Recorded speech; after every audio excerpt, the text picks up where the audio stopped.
Oui, pour moi, le problème essentiel, c'est vraiment cette volonté très hypocrite, en plus, mais absolument pas assumée, de maintenir certaines communautés dans des ghettos. Parce qu'en fait, il y a une espèce de cercle vicieux. Si une même communauté naît, grandit et vit dans le même environnement, toujours entre eux, sans jamais entrer en contact avec le reste de la France, évidemment, il y a un côté artificiel et quelque chose qui empêche après de réellement se sentir français. Puisque l'environnement dans lequel on vit n'est pas justement représentatif de ce que devrait être la France, c'est-à-dire un véritable mélange des communautés avec une proportion naturelle en fait d'éléments étrangers, d'éléments français depuis plusieurs générations. Et il y a une forme d'hypocrisie en fait à accuser ces communautés d'être responsables de l'échec, alors qu'en fait rien n'est fait sur un plan politique pour leur permettre de sortir de cette situation. Parce que si elles vont dans les mêmes écoles, si elles rencontrent toujours les mêmes personnes, dans les mêmes cultures, et qu'il n'y a pas en fait en face d'elles un véritable miroir de ce qu'est la société multiculturelle, évidemment ça ne peut pas marcher. Στην Αμμούνια να περπατήσω θα φοβάμαι το βράδυ. Γιατί είναι μια περιοχή, είναι επικίνδυνη. Και όχι μόνο εγώ, όλοι φίλοι μου που το ξέρω και φίλος, δηλαδή είναι τραυματικό εκεί, δηλαδή φοβούνται. Γιατί έχουν αφήσει έτσι. Και τώρα που έχω μάθει ελευθερία και να ζήσω όπως Ελλάδα και Λίβανο, που υπάρχουν και δημοκρατία, τώρα να γυρίσω στη Συρία δεν πιστεύω να ζήσω σε μια χώρα που υπάρχει δικτατορία.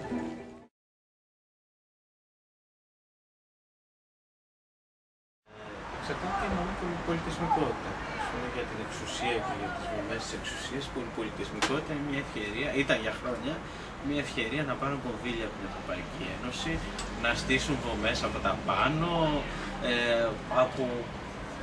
από σχολεία για μετανάστες, μέχρι κέντρο πολιτισμικότητας στην Αθήνα, στη Θεσσαλονίκη, στην Πάτρα, κατανόηση των λαών κτλ. Να ρέουν τα κονδύλια.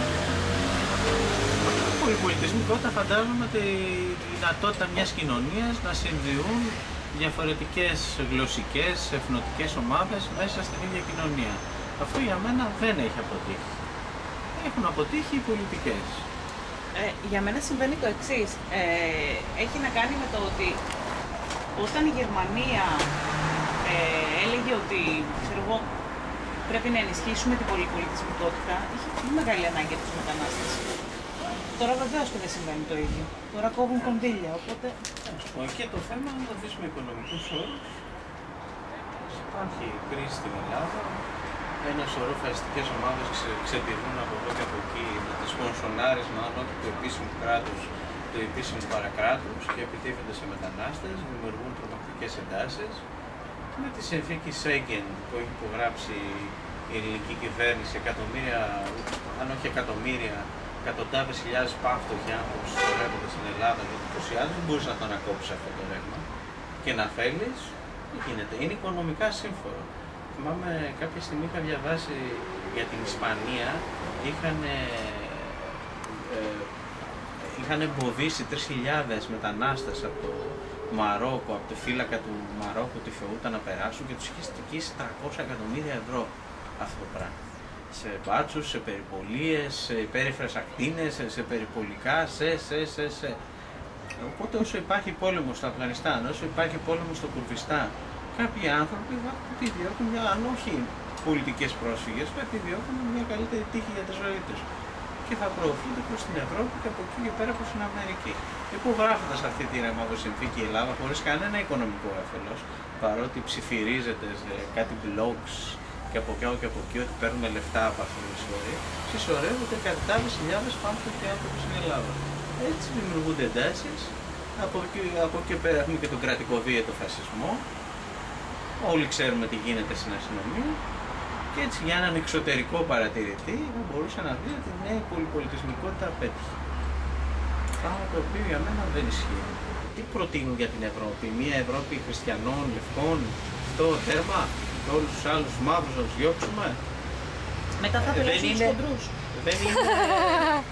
δεν είναι πιθανό, καταρχάς δεν είναι δυνατόν οικονομικά να γίνει αυτό. Έχει αποτύχει η πολυπολιτισμικότητα? Όχι, εγώ θεωρώ ότι έχει πολλά στάδια ακόμα να περάσει, να εξελιχθεί.